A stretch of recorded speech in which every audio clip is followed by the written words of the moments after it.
She pushed the paper toward me like it was a casual lunch receipt. Accept the 78% salary reduction, or I'll find someone who will, she said, loud enough for the entire boardroom to hear. Her tone was dry, smug, her eyes scanning the room for reactions, not mine. For them.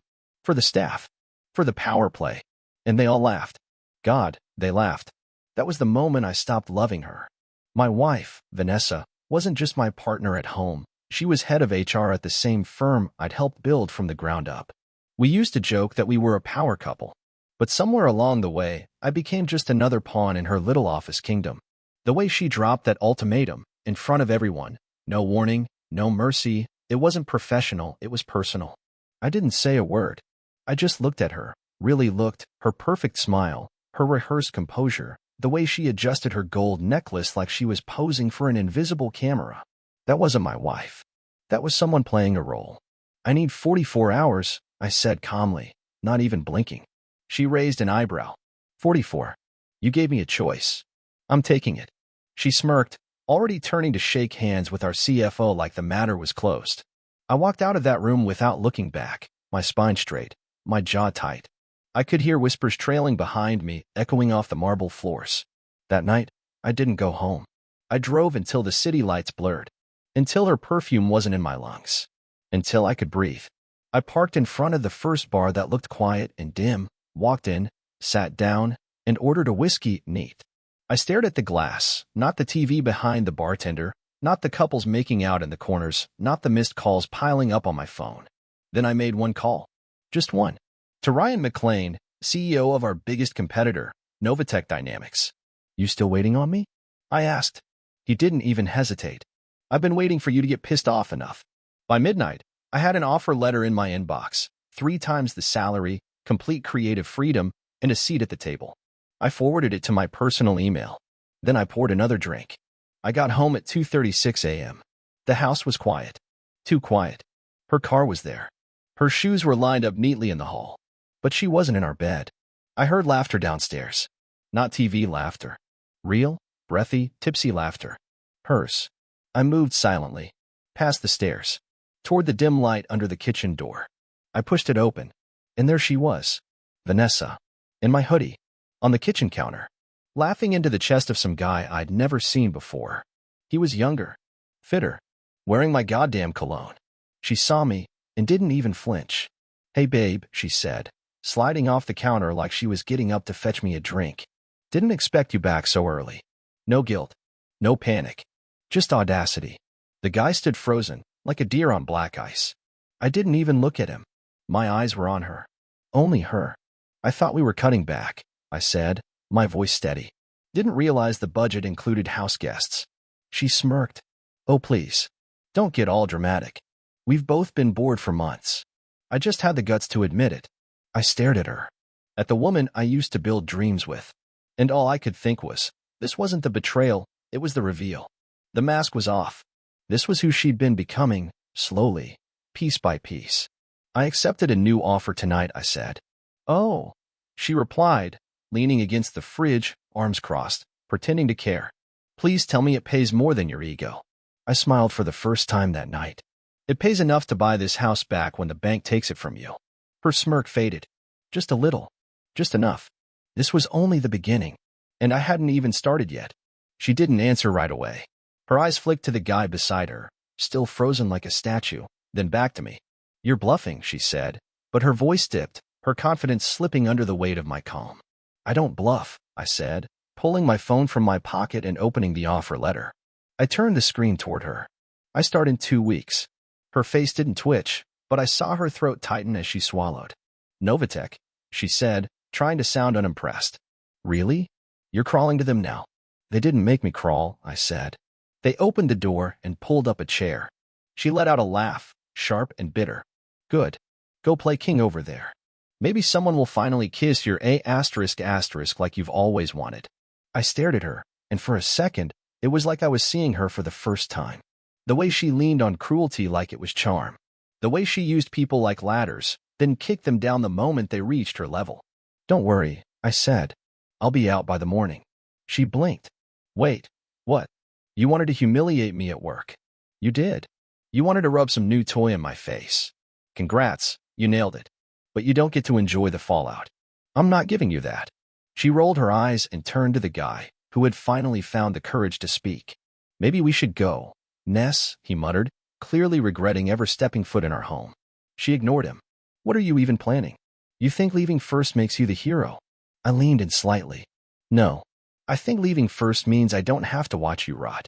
Then I turned and walked upstairs, closed the bedroom door behind me, and packed everything that mattered into one duffel bag: my laptop, my passport, my grandmother's watch, the framed photo of my parents on their wedding day. She didn't follow. Not once. Not even to argue. The next morning, I was gone by 6 a.m. I didn't leave a note. I didn't slam the door. I just left the keys on the counter and walked out. By the time I reached the office, word had already spread. Vanessa's voice cracked when she tried to spin the story, but no one was buying it. HR queen or not, they all knew what she did. I could see it in their eyes. Some pitied me, others respected me. A few just looked scared, probably wondering how long until she turned on them too. I met with the CEO that afternoon to finalize the terms of my departure. He was polite, professional, but clearly uncomfortable. I didn't know she was going to pull that, he said. Of course you didn't, I replied. That's how she operates. She's valuable, he added. Until she turns the blade on you, I said, standing up and offering my hand. Good luck. Outside the office building, I paused on the steps and looked up one last time. My reflection stared back from the glass, older, harder, but clear. I felt like a man who had just escaped a burning building. Everything behind me smoldered, but everything ahead was wide open. That night, I checked into a hotel with a corner view of the city. I ordered a steak. I drank 2 glasses of bourbon. I opened my laptop and began drafting my transition strategy for Novatech. I was done crying, done second-guessing, done pretending that betrayal was my fault. I'd been sleeping next to a stranger for years, and I just hadn't noticed. Now, I wasn't sleeping. I was waking up. 2 days after I left, she called. Not to apologize, Vanessa didn't do apologies. She called to ask if I'd taken the fireproof folder from the safe. I let the silence hang for a second before answering. I did.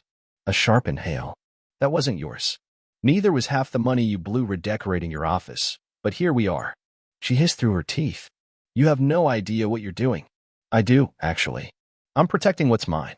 You should try it sometime, instead of playing HR dominatrix to every man who walks into your department. That hit. She hung up. A week passed. Then I got an email from an old friend inside the company, David Chin, our lead developer. Subject line, she's spiraling. He'd attached screenshots, chat logs, internal memos. She was throwing people under the bus, blaming junior staff for budget issues, firing a guy for speaking up in a meeting. Classic Vanessa. Trying to claw back control with bloodied fingernails. Meanwhile, I was sitting in a glass-walled conference room at Novatech, leading my first strategy session with people who actually listened, who didn't sneer or snicker when I spoke, who didn't share a bed with my replacement. And then, out of nowhere, I got served. A lawsuit. From her. Breach of contract, misappropriation of intellectual property, unauthorized use of company assets. I laughed. Actually laughed. Sitting in my new office, reading that garbage, I couldn't help it. I called my lawyer. He chuckled too. This is weak, he said. She's throwing darts in the dark. But we'll respond, I said. Officially. Professionally. And then we bury her. 3 days later, her lawyer reached out for a settlement. I declined. She wanted war? She'd get it. But this wasn't about revenge anymore. It was about principle. She'd humiliated me, betrayed me, tried to destroy what I'd built. Now she wanted to paint herself as the victim? No, not this time. And yet, beneath all the chaos, something unexpected was happening. I was healing. I started sleeping through the night. I stopped checking her socials. I even started jogging again, something I hadn't done since we got married, back when life felt simple and she used to cheer me on from the sidewalk with a coffee in hand and those big fake sunglasses. She used to pretend she cared. I used to pretend I believed her. Now I didn't pretend anymore. One morning, while passing a corner cafe, I saw her. Sitting alone. No makeup, hair tied back, hunched over her phone like it held the last shred of her reputation. She didn't see me. I stood there for a few seconds, wondering if I should go inside. Confront her. Say something. Anything. But I didn't. She didn't deserve my words. She deserved my absence. I walked away. And in that moment, I realized something. The opposite of love isn't hate. It's nothing. A month passed. The lawsuit evaporated after her own lawyer backed out, citing irreconcilable directions from the client. Translation? She was spiraling out of control and dragging everyone down with her. Word around the industry traveled fast. HR head gets caught manufacturing false allegations, sabotaging internal protocols, attempting to blacklist her ex-husband out of spite? Yeah, people noticed. The same people who used to chase her around at networking events now pretended not to see her when she walked into a room. And I thrived. Novatech didn't just give me a desk and a title, they gave me space. Creative space. Power without ego. Authority without politics. I could finally breathe. Build. Lead. Everything I'd thought I was doing at my last company but wasn't. But the nights were still quiet. Too quiet sometimes. It's one thing to win. It's another to win alone. Then, one night, 3:08 a.m., my phone buzzed. Unknown number. I let it ring. 2 minutes later, it buzzed again. Same number. I picked up. A deep breath. Then her voice. Soft. Shaky. Do you ever think we went too far? I said nothing. She continued, like, maybe we both said and did things we shouldn't have. You mean like sleeping with another man in our kitchen? I said coldly. Silence. Then, I didn't mean for it to happen like that. No one ever does. I was lonely. Okay. She snapped, the venom returning. You were always working, always chasing something. You wanted attention. You got it. She fell quiet again. Then, barely a whisper, I lost everything. For a second, I almost felt bad. Almost. Then I remembered the boardroom. The laughter. The smell of that guy's cologne in my kitchen. I didn't, I said. And I won't. I don't want money, she said. I don't want anything. I just wanted to hear your voice again. You just did, I replied, and hung up. The next day, I received a small envelope at my office. No return address. Inside was the photo our wedding day. The original. Not a copy. Just the photo. I stared at it. My hand holding hers, both of us smiling like idiots, not knowing what was coming. I put it in the bottom drawer of my desk. Not because I missed her. Because I needed the reminder. The reminder that love without respect isn't love. That loyalty should never be begged for. And that no matter how much time you've spent building something, if the foundation is rotten, it's better to watch it collapse than live inside it. The funny thing is, people always say betrayal changes you. It doesn't. It reveals you. And in that wreckage, you get to decide who the hell you really are.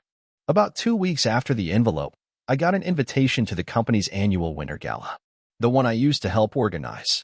The one Vanessa always used as her personal runway. I had no intention of going until I got a text from David again. You should show up, he wrote. She's unraveling. I didn't answer him right away, but the idea stayed with me all day.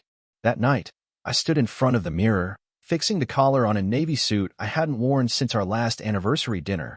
Funny how many things had changed since then, except the way it still fit like a second skin. I walked in alone. Heads turned. I wasn't the man who got humiliated anymore. I wasn't the guy everyone whispered about behind closed doors. I was something different now, something they hadn't expected. She saw me as soon as I stepped through the door. Vanessa froze mid-sentence, glass in hand, surrounded by a small circle of new hires trying to stay on her good side. She smiled, but it was brittle. Her eyes scanned my outfit, my posture, probably wondering how I didn't look broken. I made my way to the bar. Ordered a bourbon. Neat. She waited maybe 10 minutes before coming over. I see you got the invite. I did, I said without turning. I almost ignored it. But you didn't. Nope.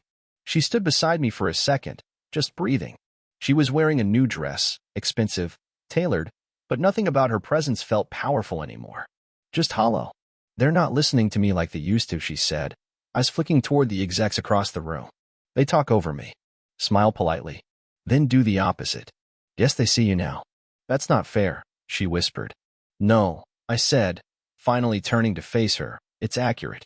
She blinked, trying to find the upper hand in a room where she'd already lost it. You came to rub it in? No, I said. I came to remind myself. Of what? Why I left. She flinched like I'd slapped her, but she didn't break. You know, I used to admire you, she said suddenly. You had this fire. I guess that's why I tried to kill it. I almost laughed. That's the most honest thing you've said in 5 years. She looked down, eyes glassy now. But I didn't offer sympathy. I didn't offer anything. I should have left earlier, I added. Then why didn't you? Because I believed in someone who never existed. That was my mistake. She nodded slowly. And now I believe in me. I left before dessert. Walked out past the valets and through the December air like I was shedding her from my skin, one frozen breath at a time. I wasn't angry anymore. I wasn't even sad. I was clean. And that was better than any revenge. The next morning, I woke up to a dozen missed calls and a few texts from mutual acquaintances. Apparently, Vanessa had left the gala early. Drunk. Alone. Rumor was she tried to corner the CFO in the parking garage, pitched some half-baked restructuring plan she claimed would fix morale. He shut her down cold. She screamed. Someone recorded it. By sunrise, the clip was quietly circulating in industry group chats. She didn't call me again. Instead, I got a message from her sister, Erica. We'd always gotten along, even after the divorce storm started. Erica kept it short. I don't know what she expected. She built the fire, and now she's choking on the smoke. Just wanted you to know. I always thought you deserved better. I stared at those words longer than I should have. It's wild how people see you differently once you're no longer orbiting someone toxic. Suddenly, you're not the quiet one or the fool who stayed. You're the one who survived it and walked away with your dignity still intact. A few weeks passed. Then something unexpected happened. I was at a panel event in Chicago, speaking about ethical leadership and creative freedom in fast-growing companies. Afterward, this woman approached me, mid-30s, sharp eyes, no-nonsense vibe. She introduced herself as Jordan, CEO of a startup I'd been loosely following for months.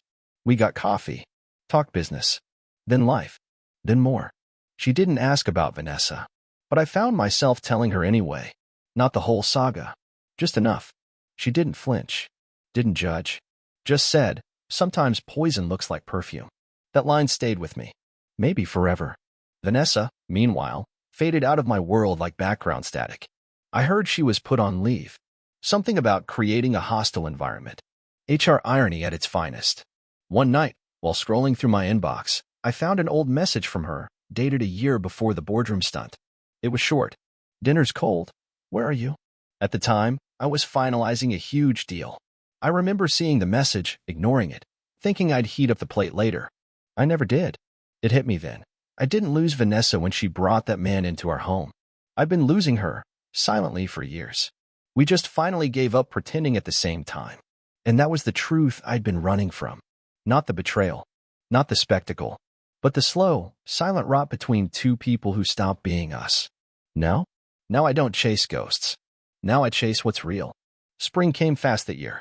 It felt like one day I was pulling up my coat collar to block the wind, and the next, I was walking into meetings with my sleeves rolled, coffee in one hand, new ideas in the other. The last conversation I had about Vanessa came from the most unexpected place, her mother. I was walking through a Sunday market, picking up vegetables I wouldn't cook and fruit I'd probably forget in the fridge. That's when I saw her. Carolyn. Same posture, same pearl earrings. Only her eyes looked older. She stepped in front of me before I could duck away. I'm not here to cause drama, she said. I wanted to tell you something. I stayed quiet. She's not okay, Carolyn continued. But you probably already knew that. I did, I said. For a long time. She sighed. We all failed her. In different ways. Maybe, I said, but she didn't have to drag me down with her. Carolyn nodded slowly. I see that now. I didn't before, but I do now. There was a silence between us, thick, honest. She never stopped talking about you, she added. Even when it was bad. Especially when it was bad. That's not love, I said. That's obsession. There's a difference. She didn't argue. She just said, take care of yourself, and walked away. And that was it. The last thread tying me to Vanessa cut clean, right in the middle of an open-air market under a blue sky. I met Jordan again later that week. We had dinner at a place she picked, small, hidden, the kind of place with no menus and candlelight that made everything feel like a secret. She asked me how I was feeling these days. I told her the truth. Like I finally stepped out of someone else's story and started writing my own. She smiled. That's a good start. We didn't talk about exes. We didn't talk about damage. We talked about possibility, about where to go next. And I realized I wasn't bitter. I wasn't broken. I was free. Not the kind of freedom you scream about. The kind you whisper to yourself when no one's watching. The kind that grows roots inside your bones and makes you stand taller. I had been betrayed, yes, But I had not been defeated. Summer came with heat waves and clarity. I'd moved into a new place, nothing flashy, just a clean space with tall windows and no memories buried in the walls. The first night I slept there, I left the blinds open. Let the city lights spill in. No more dark corners. No more lies hiding behind routine. Work was good. Better than good. My ideas were being implemented across 3 departments. My team respected me, trusted me, and I started mentoring a few younger guys, helping them avoid the same traps I'd fallen into. One afternoon, I was in a meeting when a junior analyst, Tim, bright kid, asked me, "How do you keep work from eating your personal life?" I didn't answer right away. Because I didn't. Not before. I used to think providing was enough. That as long as I was building something, it counted. But I'd been building on sand, with someone who was standing by with a match and a smile. So I said this: balance isn't about time. It's about presence. If you're with someone who makes you feel like you always owe more, leave. That debt never clears. He nodded, wrote it down. I watched him and thought, maybe that's what this was for. Maybe the whole storm I went through wasn't to break me, but to give someone else a compass. I hadn't spoken to Vanessa since the market. Occasionally, I'd hear her name in some business gossip thread. Rumors. Nothing solid. I didn't care. What mattered was what I knew. I knew who I was now. I knew what I'd survived. And most of all, I knew I'd never settle for less than respect again. Not from a partner. Not from a boss. Not from anyone. One night, months after everything, I got a letter. Handwritten. No name. No return address. The handwriting was hers. I knew it instantly. I didn't open it right away. I sat with it. Thought about the man I used to be, the one who would have torn it open and searched every line for hope or closure. But I wasn't him anymore. I tossed it in the drawer, unopened. Not out of hate. Out of peace. Because I didn't need her words to finish my story. She was a chapter. I was the book.